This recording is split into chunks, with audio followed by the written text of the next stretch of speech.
ये हमारा फिरोजाबाद मैनपुरी का संयुक्त बैंक है। बाद में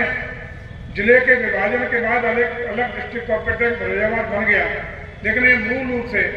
हम लोगों का मिलवा जुलवा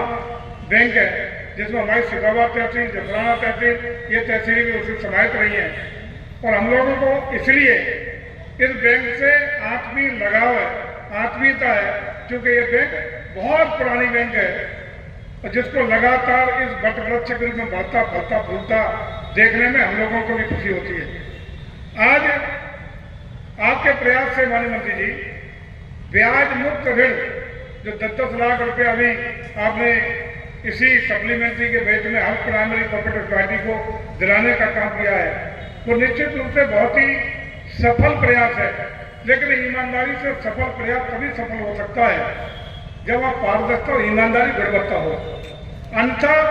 देखने में ऐसा आता है कि जो अगर हम लोगों ने नीचे का भ्रष्टाचार ठीक कर लिया, वास्तविक जो सदस्य हैं उसमें होता है प्रैक्टिकल अनुभव बताऊंगा। हालांकि तमाम है अधिकारियों को और हम सब लोगों को जो जानकारी बुरा लगेगा कि तमाम ऐसे किसान आज भी हैं जिनके नाम पर ऋण रहता है और वास्तव में ऋण नहीं लेते हैं, वसूली हो जाती है, रसीद नहीं देने के कारण में बकायादारी की सूची में होता है और वो ऋण का पैसा बीच के कर्मचारी या नीचे के स्तर का सचिव अपनी जेब में डाल करके अपना काम चलाता है और वसूली का उपक्रम समिति के सदस्य पर चलता है। इसको रोकने का एक ही तरीका माननीय मंत्री जी, क्या कराइए एजीएम पूरे प्रदेश की हर सोसाइटी की टैक्स की एजीएम कराइए और एजीएम में कुछ मत करिए, केवल जो सदस्य हैं चाहे बकायेदार हो, लोन लेते हैं बकायेदार हो या करंट आपके जो सदस्य लेन देन करते हैं, उन सबको उसमें बुलाइए और वही मंच से नाम पढ़िए गाँव बार कि आपका इतना रुपया आज की तारीख हम बाकी है, वही नंगा नाच शुरू हो जाएगा और वहीं की वहीं सब स्थितियां साफ हो जाएंगी और जो वास्तविकता है वही स्थितियां साफ हो जाएंगी। और मैं समझता हूं कि वास्तविक जो देनदार होगा उसकी वसूली भी इज्जत की वजह से लगातार वास्तव में है तो वो देगा, और नहीं है तो जूता लेके चलेगा वही कर्मचारी पर कि ये तुमने फर्जी क्यों कर रखा है, हमारे सारे फर्जी डाले हुए। ये जिस दिन हो गया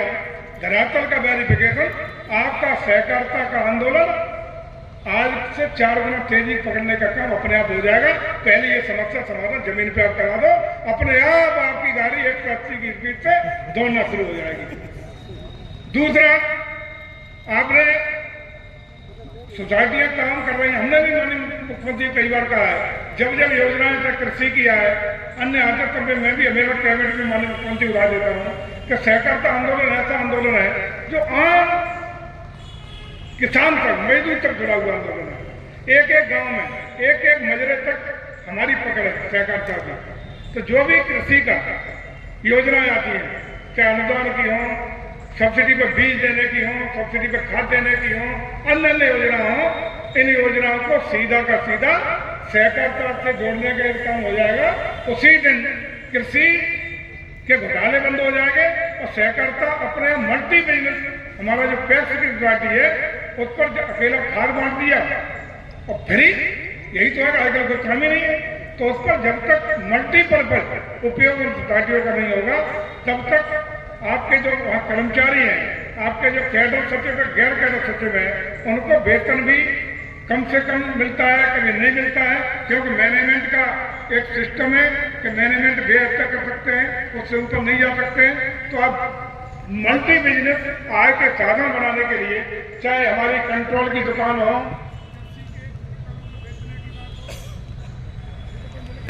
कि मल्टीपर्पज सोसाइटी हो गई तो निश्चित रूप से सोसाइटियों की आय में गुणात्मक रूप से वृद्धि होगी, कर्मचारियों को बेहतर वेतन मिलेगा और आपका सहकारिता आंदोलन भी अपने आप आसमान पर पहुंचने में सफल हो जाएगा। इस प्रयास को कर लेंगे तो तमाम से हमारे उपभोक्ता की दुकान है, उपभोक्ता वस्तुएं बेचने की बात हो, पहले भी करते रहे, कभी कपड़ा मिलता था, कभी खाद्यान्न सामग्री मिलती थी, साबुन तेल भी मिलता था, इस पर भी हमें करना चाहिए। और ये जब आएगा, जब फलीफूल हमारी सोसाइटियां होंगी तो बैंक का समृद्ध अपने आप हो जाएगा, नीचे से ऊपर तक अपने आप समृद्धि आ जाएगी। इस पर हमें कर लेना चाहिए और सहकारिता को बहुत सारी कृषि की योजना मिक्स करके हम लोग आगे बढ़ने का काम कर सकते हैं। तो ये निर्णय आप कभी जरूर बात करिए, हम लोग माननीय मुख्यमंत्री से कई बार निवेदन कर चुके हैं कि आज के जो कृषि के भंडार है जिन पर खाद और बीज बेचने की बात होती है, सही बात है कि उनका बीज मार्केट में बेच देते हैं, किसी किसान को कोई मिलता नहीं है और उनके गोदाम भी सड़े गले पड़े हैं, कोई बीज आए न खाद आए न किसी किसान को कुछ मिले। और उसका सही सदुपयोग करना है तो सहकारिता के माध्यम से एक सोसाइटी तक उन योजनाओं का पारदर्शिता से लाभ भी लोगों को मिलेगा और सही पात्र व्यक्ति के किसान के दरवाजे तक उन योजनाओं का लाभ सरकार का पहुंचने का काम भी हो सकेगा। इसके लिए माननीय मंत्री जी आप पहल करिए, हम आपका साथ देने का काम करेंगे। बहुत अच्छी योजना है, प्रदेश को बढ़ाने करके हम आगे बढ़ेंगे। दूसरा, तमाम बैंकिंग सेक्शन 11 पर ही जिसकी चर्चा माननीय मंत्री जी कर रहे थे। सेक्शन 11 में होता है जहाँ दिवालिया की स्थिति में, क्योंकि सहकारिता के लोग तो सेक्शन 11 जानते होंगे, एक तमाम वो भी लोग बैठे जो यहाँ सहकारिता के बारे में नहीं पता है, उनके संज्ञा में बता दूँ जब दिवालिया की स्थिति में बैंक आ जाती है तो सेक्शन 11 में शामिल कर दिया जाता है। ऐसी बैंकों को उभारने के लिए हम आपको बधाई देते हैं प्रधानमंत्री जी कि आपने जबरदस्त प्रयास किया है, लेकिन अनुदान के आधार पर किसी को जिंदा नहीं जा लंबे समय रख सकते, किसी को कृपा पे 2 जून की रोटी दे करके लंबे समय तक आपको खुशहाली नहीं ला सकते। खुशहाली तब आएगी उसका आय का साधन अपने पैरों पर खड़ा करने का काम कर लेंगे। अपने पैरों पर खड़ा करने के लिए हम समझते हैं कि कठोर अनुशासनात्मक वित्तीय निर्णय आपको लेने पड़ेंगे, चाहे वो मैनपुरी की बैंक हो चाहे फिरोजाबाद की बैंक हो। और इस पर एक इशारा आपको कर देता हूं कि पश्चिम से चलेंगे सबसे अच्छी बैंक है, जितने पूरब को चले जाएंगे, आप चर्चा कर रहे थे बनारस की, गोरखपुर की, उतने ही